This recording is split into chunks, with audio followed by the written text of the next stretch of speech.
If you guys want to get a chance to win one Express Supply Pass or one Nameless Honor, which is the Battle Pass in Honkai Star, definitely make sure to be subscribed to the YouTube channel. As I'm hitting 1,000 subscribers, I will give away one of each of those items, either live on stream on twitch.tv/DrakeGaming or on the YouTube channel. Further details will be announced as I'm hitting that 1,000 subscriber check mark. Currently, we are very, very close to that check mark. So we're currently at 990 subscribers, so only 10 subs are missing. By the time this video is live, I do think that it is very realistic that I already did hit that 1,000 subscriber check mark, but still you have to be subscribed to take part to the giveaway, even if that 1,000 subscriber mark is already yeah, if I even if I did already hit that subscriber check mark. Also, just by that, I want to advertise the YouTube short section here. As you can see, I'll do post YouTube shorts literally every day. There could be that there is a short content break from the mid of September till early mid-October, but after that I will still continue to do content regularly. So still, every subscriber matters, and as I'm hitting the 1,000 subscriber mark, the giveaway will happen.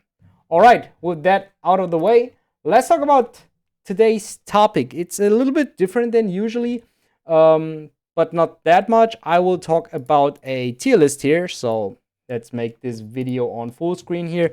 We're now at the Bilibili website, okay, which is now everything in Chinese. This website is something very similar to YouTube. And yeah, we have that CN tier list probably here in this video. So in this video, there's a lot of speculation happening because I do not know Chinese. I cannot read Chinese.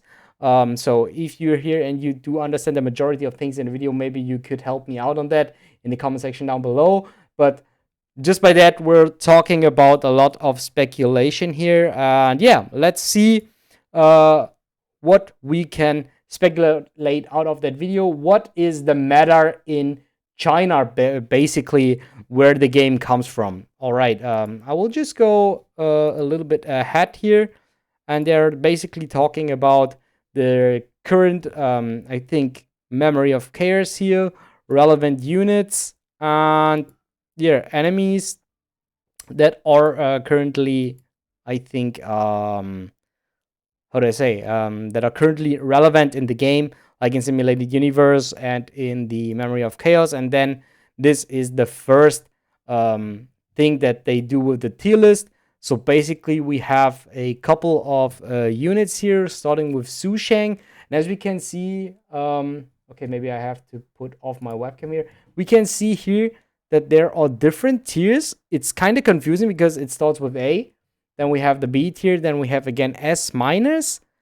And I think this is like the damage that is possible that they're doing. But there's like this category that I do think is very confusing, that there are multiple B categories here. But yeah, let's go like further into the video. And they're reading from right to left. And I think like the damage increases here.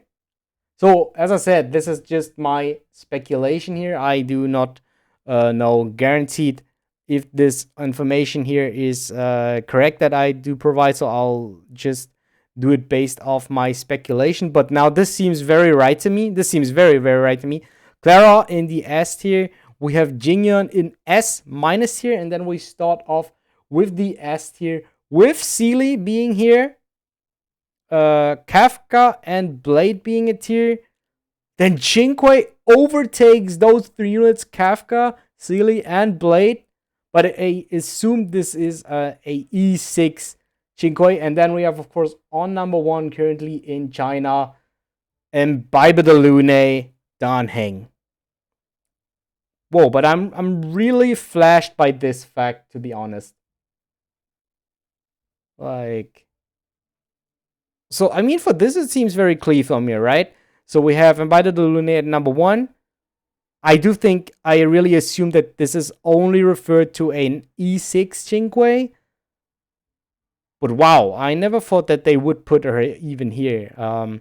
I more agree with the tier list from Pride1.gg, which I will still, by the way, continue to provide. So if you guys are interested in me speculating on a Chinese tier list, let me know in the comment section down below.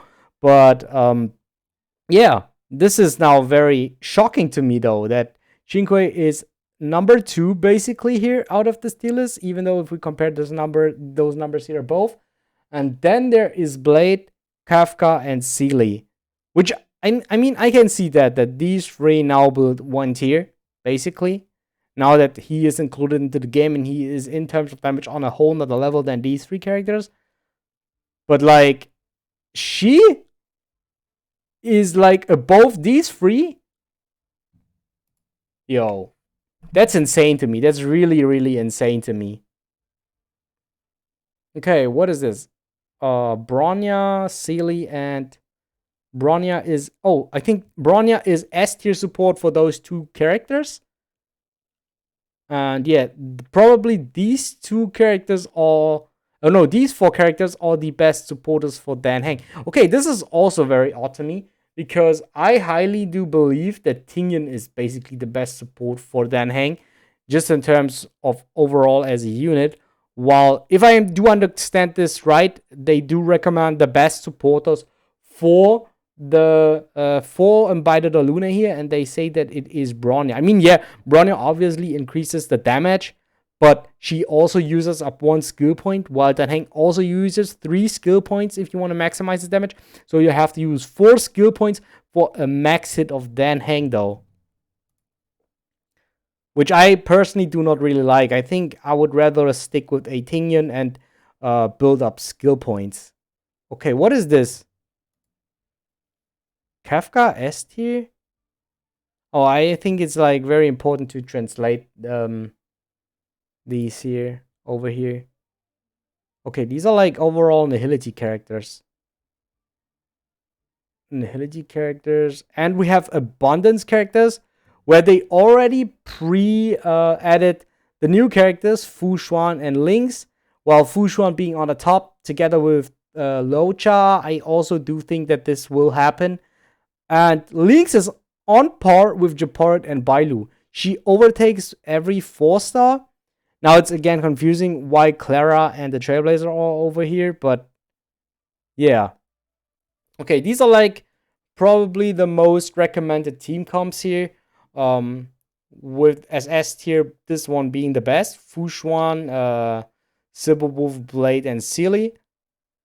And I think this is currently the best one that you can have.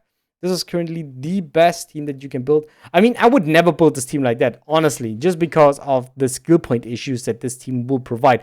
But in terms of raw damage, this will be biggest number. I mean, this will be the biggest number as a screenshot, probably. This buffs the damage, this debuffs the enemy, and this one heals without taking skill points. And he's by far the unit that does the most damage. And yeah, alternatives to that is basically this. Just replace Bronya with a Yukong. And after that, a Sealer team is the 3rd best team. But it seems like... Wait, but it seems like...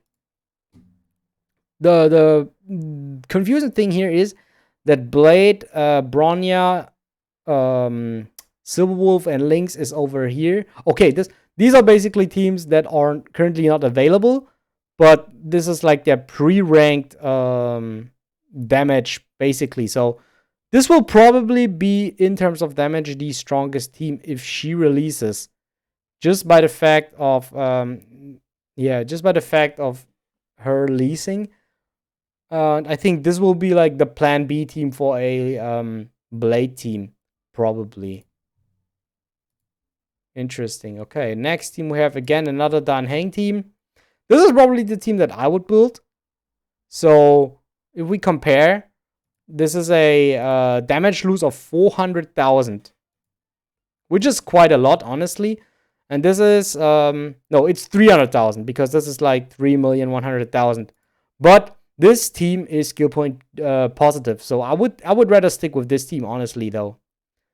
And then we have Kafka as the next team, which is again another damage loss of nearly 200k with Tingyan, Silverwolf and Locha. I really like this team though. We have 2 skill point positive characters and 2 skill point negative characters. So basically, this team will be skill point neutral. And we have a very similar team here again with Jingyun. Then another more nihility base with Kafka.